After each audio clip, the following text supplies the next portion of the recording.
Hello students, good morning all of you. आप सभी का एक बार फिर स्वागत है। तो स्टूडेंट्स, अगर हम बात करें हमारे चैप्टर नंबर 5 की, where do you fall in, तो उसके अंदर हम ऑलमोस्ट सभी टॉपिक्स जो है कंप्लीट कर चुके हैं। उसके अंदर कुछ बच्चों की कुछ प्रॉब्लम्स आई थी कुछ क्वेश्चंस को लेके, उस क्वेश्चंस को हम डिस्कस कर लेते हैं आज। ठीक है, उसके बाद हम क्या करेंगे, नेक्स्ट चैप्टर की तरफ मूव करेंगे।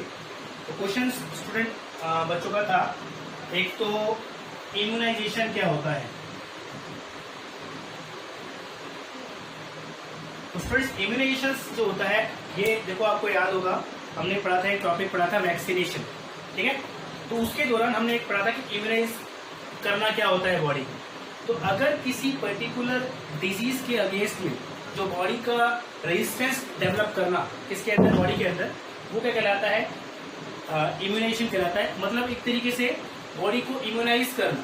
ठीक है, और इम्यूनाइज कैसे करते हैं, हमने देखा था किसके अंदर, हमारे टॉपिक के अंदर, और वो टॉपिक था हमारा कौन सा, वैक्सीनेशन। जिसके अंदर आपको याद होगा कि हम इस वैक्सीनेशन के अंदर वैक्सीन जो इंट्रोड्यूस करते हैं बॉडी के अंदर, उसके अंदर हम क्या करते हैं, एटीन्यूएटेड पैथोजेंस और the weekend pathogens. Weekend pathogens जो होते हैं, इसको क्या करते हैं, हम इंट्रोड्यूस करते हैं बॉडी के अंदर। और जब बॉडी के अंदर इसको इंट्रोड्यूस किया जाता है तो होता क्या है कि आपकी बॉडी जो होती है उसके अंदर डिफरेंट सेल्स जो होते हैं, इम्यून सेल्स, वो इसके अगेंस्ट में क्या करते हैं, रेजिस्टेंस डेवलप कर लेते हैं बॉडी के अंदर। जिसकी वजह से क्या होता है कि जब नेक्स्ट टाइम कोई कॉजिंग एजेंट जो ये तो कहता था वीकेंड टाइप का था, दैट मीन्स इसके पास पोटेंशियल नहीं रहता क्या डिजीज कॉज करने का। लेकिन अगर मान लीजिए कोई स्ट्रॉन्ग कैंडिडेट आता है डिजीज कॉज करने के लिए, नेक्स्ट टाइम एक बार वैक्सीनेशन हो गया तब, तो उसके बेस पे क्या होता है, वो बीमारी क्या होती है, दोबारा नहीं होती। तो आपकी बॉडी जो होती है उसके अगेंस्ट पे करती है, एक आपकी बॉडी को इम्यूनाइज कर देती है उस पर्टिकुलर एजेंट के अगेंस्ट में।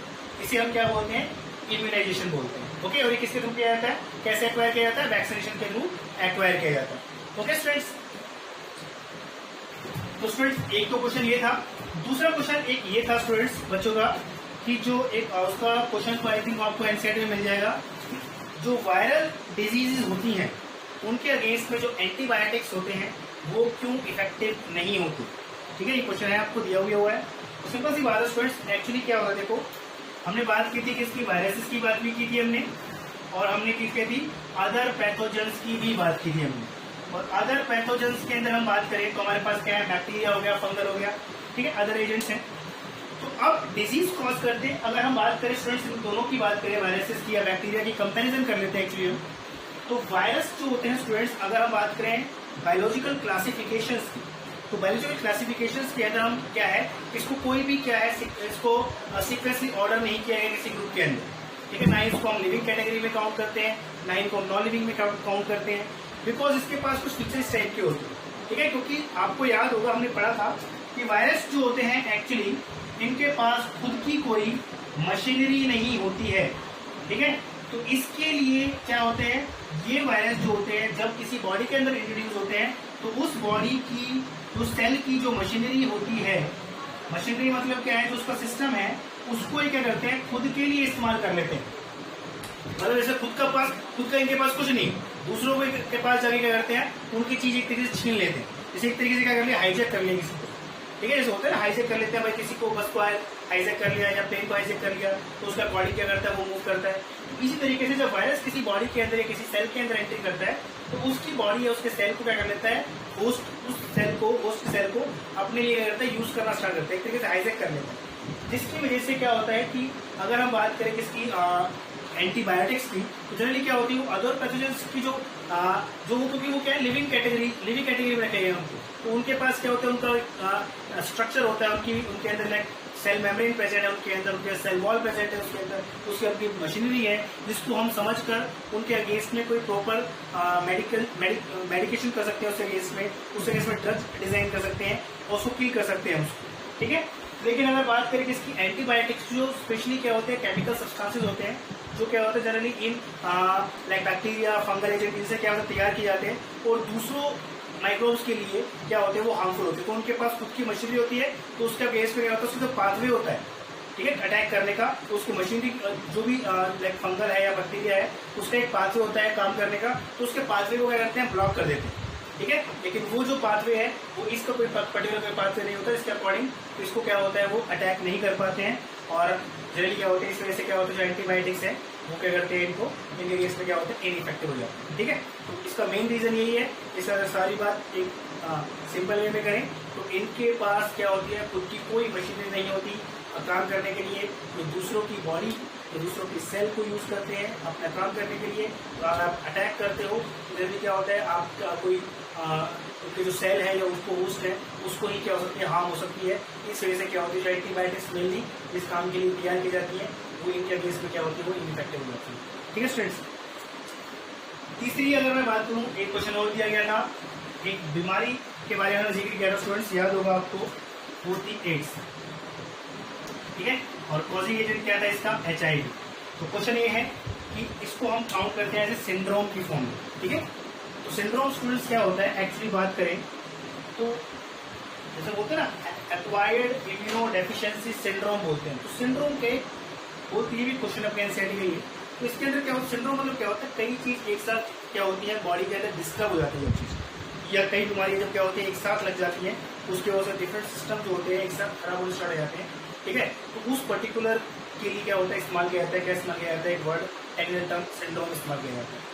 तो जनरली अगर हम बात करें, इसकी पेशेंट जो होता है, इसके अंदर जो HIV है, ये क्या करता है, जो होस्ट है जिसके अंदर बॉडी के अंदर प्रेजेंट है, उसके इम्यून सिस्टम को क्या करता है, ये डैमेज करता है। इसके बारे में आपको याद है, हमने पढ़ा भी था कि क्या करता है, उसके इम्यून सिस्टम को डैमेज कर देता है। अब उसका इम्यून सिस्टम जब डैमेज हो गया तो इसकी वजह से उसकी इम्यूनिटी जो होती है बॉडी की, वो क्या होती है, बहुत कम हो जाती है।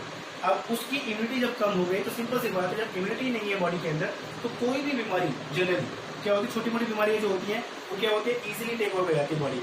जिसकी वजह से क्या होता है, ऐसे पेशेंट्स को generally pneumonia, diarrhoea, loss of appetite, या फिर इसके अंदर बात करें वीकनेस आ जाती है बॉडी के अंदर।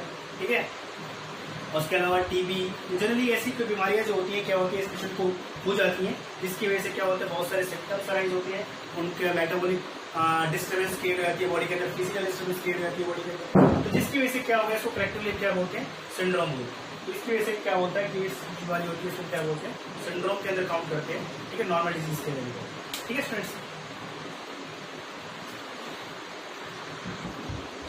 तो स्टूडेंट्स इसके बाद हम बात कर लेते हैं एक और क्वेश्चन की, और वो क्वेश्चन पूछा गया था, डाउट जो था उनका पूछा गया था, जो मलेरिया के पेशेंट्स होते हैं उनके अंदर जो फीवर आता है, ठीक है, तो फीवर आने का रीजन क्या होता है। तो आपको याद होगा, हम जब मलेरिया साइकिल पढ़ रहे थे तो आपने देखा होगा कि जनरली क्या होता है कि जो पैरासाइट्स है वो क्या करते हैं, RBCs को क्या करते हैं, डैमेज करना शुरू कर देते हैं। ठीक है, और जब क्या होता है, ये सेल जो होते हैं रप्चर होते हैं, तो इसकी वजह से क्या होता है, RBCs रप्चर होती हैं, तो यहाँ से केमिकल जो होता है वो रिलीज होता है, इसको हम क्या बोलते हैं, हीमेजॉइन। ठीक है, ऐसे क्वेश्चन आपको पूछा नहीं जाएगा, ये स्टैंडर्ड क्वेश्चन है। हीमेजॉइन रिलीज होता है, जो हीमेजॉइन जो होता है एज ए पैराजन फैक्टर्स की फॉर्म में काम करता है, जो आपके बॉडी के टेम्परेचर को करता है रीसेट करके, टेम्परेचर को क्या करता है, राइज करने का काम करता है। इसकी वजह से क्या आता है, फीवर आता है इसके। ओके, तो ये था क्वेश्चन नंबर 4 का आंसर।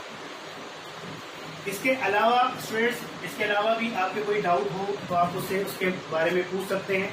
वैसे बहुत सारे क्वेश्चन है इसके अंदर। एक क्वेश्चन ये है कि prevention is better than cure जो है वो किस तरीके, किस मायनों में सही होता है, तो उसका भी पता ही आपको कि जनरली अगर हम बीमारी होने के बाद उसका इलाज कराएं, ट्रीटमेंट कराएं, सिंपल सी बात है स्टूडेंट्स, नॉर्मल सी बात है कि क्या होगा कि जब हम वो मेडिसिन टेक करेंगे तो उसकी वजह से क्या होता है, जनरली आपको सुना भी होगा आपने कि मेडिसिन हम लेते हैं, जब भी हम ड्रग्स जब भी लेते हैं, हम जब भी कोई बीमारी हो जाती है, छोटी मोटी टैबलेट्स हम लेते रहते हैं, लाइक PCM हो गया, ठीक है, या कोई एंटीबायोटिक्स हो गई, या फिर कोई हमारे पास क्या होगी एंटीपायरेटिक हो गई, या एनाल्जेसिक टाइप की हो, पेनकिलर टाइप की हो। तो ये बीमारी टैबलेट्स हम लेते रहते हैं और जनरली डॉक्टर भी बोलते हैं कि क्या होता है, इनकी वजह से कोई प्रॉब्लम नहीं होती है, कोई साइड इफेक्ट्स नहीं है। उसका एक बात आपको मैं बता देता हूँ कि जो भी कोई ड्रग्स बनाई जाती है, जब भी कोई ड्रग्स आपकी बॉडी के अंदर एंटर करती है, तो उसकी केमिकल प्रिपरेशन के टाइम पे कुछ ना कुछ ऐसी चीजें रहती हैं जनरली क्या होती है, जिसकी वजह से बॉडी के अंदर कोई ना कोई साइड इफेक्ट्स क्रिएट होते हैं। ठीक है, जैसे आजकल आप सुन रहे होंगे बहुत सारे ड्रग्स के ऊपर जो कोरोना के लिए क्या है चल रही है, ड्रग्स के लिए एक्सपेरिमेंट्स चल रहे हैं, बहुत सारे ट्रायल्स चल रहे हैं। तो यही डिसाइड किया जा रहा है कि जो वैक्सीन तैयार की जा रही है उसके कम से कम साइड इफेक्ट्स ना हो सके साइड इफेक्ट्स। जनरली स्टूडेंट्स कोई भी चीज बॉडी के अंदर एंटर कराई जाती है तो केमिकल्स की फॉर्म में, ड्रग्स की फॉर्म में या मेडिसिन की फॉर्म में, तो जनरली होता क्या है कि उनके कुछ ना कुछ साइड इफेक्ट्स जरूर होते हैं, चाहे वो 0% से 0.1% से लेके आपके 99% हो, कितने भी हो सकते हैं। लेकिन कुछ सिम्टम्स या कुछ साइड इफेक्ट्स जो होते हैं, कई बार क्या होते हैं एपियर्स नहीं होते, कई बार क्या होता है थोड़े बहुत होते हैं, कई बार क्या होता है ज़्यादा एपियर होते हैं। ये डिपेंड्स करता है कि कितना साइड इफेक्ट्स वो कॉज करते हैं। अदरवाइज जनरली यही होता है कि मोस्टली कोई ना कोई साइड इफेक्ट जरूर होता है बॉडी के अंदर, कोई भी मेडिसिन लेते हैं। तो इसलिए बोला जाता है कि आप प्रिवेंशन करें, दैट मीन्स आप बचाव करें अपना, ताकि बीमारी होने के बाद ठीक करोगे तो वो तो आपको ड्रग्स लेके, दवाई लेके, इलाज करा के, ऑपरेशन करा के ठीक करना ही है। लेकिन उससे बेटर अगर ये है कि अगर हम जो डेली रूटीन एक्टिविटीज़ हैं अपनी उसको ठीक रखें, तो उसकी वजह से हमारा जैसे खाना पीना जो होता है हमारे पास, उसको हम सही रखें, बैलेंस डाइट लें, प्रॉपर पानी पीते रहें टाइम टू टाइम पे, प्रॉपर हम क्या करते हैं वैक्सीनेशन कराते रहें, अपने पर्सनल हाइजीनिक और सोशल हाइजीनिक का क्या है अच्छे से ध्यान रखें, अपने सराउंडिंग को क्लीन रखें।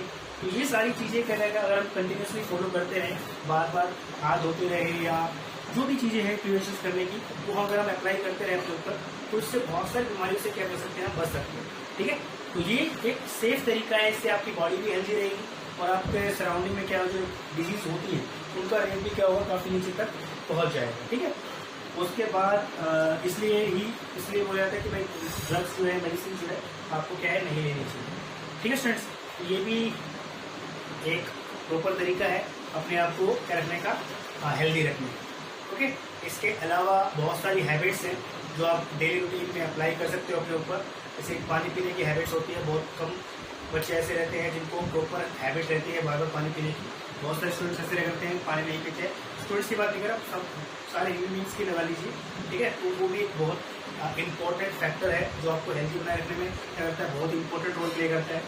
उसके बाद खाना जो होता है आपका, हेल्दी डाइट लेनी चाहिए। आपको पता ही है कि हेल्दी डाइट अगर आप प्रॉपरली क्या है, सारे न्यूट्रिएंट्स नहीं ले रहे हैं, ठीक है, तो उसकी वजह से क्या होगा, कुछ न्यूट्रिएंट्स की कमी हो जाएगी। उसकी कमी से भी क्या हो सकता है, बीमारी हो सकती है। तो ट्राई करें कि आप न्यूट्रिएंट्स प्रॉपरली लेते रहें। ज़्यादा खाना या ज़्यादा चीज़ें, कोई भी चीज़ की एक्सेस या कोई भी चीज़ की डेफिशिएंसी, दोनों ही क्या करती हैं, बीमारी कॉज करती है। तो इसके लिए क्या करें, बैलेंस रखें इस चीज़ों का भी। प्रॉपर कुछ टाइम के लिए थोड़ी बहुत एक्सरसाइज करते रहें, पानी प्रॉपर पीते रहें।